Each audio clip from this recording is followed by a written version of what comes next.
اب میں آپ کو ایک حدیث سنانے چلا ہوں جس میں ایک عجیب نقشہ سامنے آتا ہے کہ یہ مہدی جب ظاہر ہوں گے تو کس طور سے ظاہر ہوں گے، ان کے ظہور کی کیفیت کیا ہوگی، کیف یظہر۔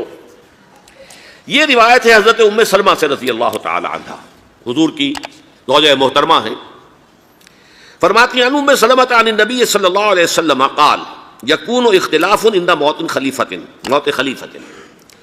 حضور نے فرمایا ایک خلیفہ کی موت پر اختلاف واقع ہو جائے گا، خانہ جنگی ہو جائے گی۔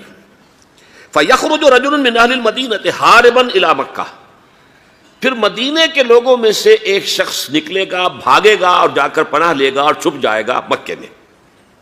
فَيَأْتِيهِ نَاسٌ مِّنْ أَهْلِ مَكَّةَ، پھر اس کے پاس آئیں گے اہل مکہ، مکہ کے لوگ، فَيُخْرِجُونَهُ، اور اسے نکالیں گے، جہاں وہ چھپے ہوئے ہوں گے وہاں سے نکالیں گے۔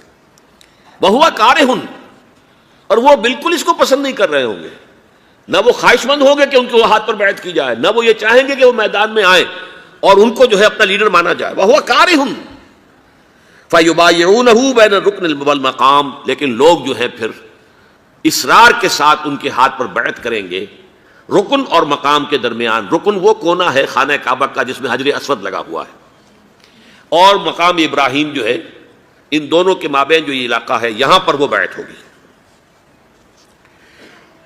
وَيُبْعَثُ إِلَيْهِ بَعْثٌ مِّنَ الشَّامِ، ان کے خلاف ایک لشکر بھیجا جائے گا شام سے۔ نہیں کہا جا سکتا کہ باسی حکومت اس وقت کی جو ہے اس کی طرف سے کوئی مسئلہ اس طرح کا اٹھ کھڑا ہو، اس لیے کہ ابھی تو بہرحال باسی حکومت وہاں ہے۔ فَيُخْسَفُ بِهِمُ بِالْبَيْضَاءِ بَيْنَ مَكَّةَ وَالْمَدِينَةِ، لیکن اللہ تعالیٰ اس لشکر کو مکے اور مدینے کے درمیان وادی بیضاء میں دھسا دے گا زمین کے اندر، پورے کے پورے لشکر کو۔ فَإِذَا رَأَى النَّاسُ ذَلِكَ، جب لوگ یہ دیکھیں گے کہ اتنی بڑی نشانی ظاہر ہو گئی، أَتَاهُ أَبْدَالُ الشَّامِ وَعَصَائِبٌ من العراق فَيُبَايِعُونَهُ، اب شام سے سارے کے سارے جو اولیاء اللہ ہیں وہ بھی آئیں گے، اور عراق سے جوق در جوق لوگ آئیں گے اور ان سے بیعت کریں گے۔ وَيَعْمَلُ فِي النَّاسِ بِسُنَّةِ نَبِيِّهِمْ، پھر وہ عمل کریں گے لوگوں کے مابین، حکومت کریں گے اپنے نبی کی سنت کے مطابق۔ وَيُلْقِي الْإِسْلَامُ بِجَرَانِهِ، اور اسلام اپنی گردن زمین پر ٹکا دے گا۔ وَالْأَرْضِ فِي الْأَرْضِ، زمین میں۔ فَيَلْبَسُ 7 سنین، پھر وہ 7 برس تک حکمران رہیں گے۔ ثُمَّ يُتَوَفَّى، پھر ان کا انتقال ہوگا۔ وَيُصَلِّي عَلَيْهِ الْمُسْلِمُونَ، اور مسلمان ان پر نماز پڑھیں گے۔ یہ جو میں نے آپ کے سامنے نقشہ کھینچا ہے،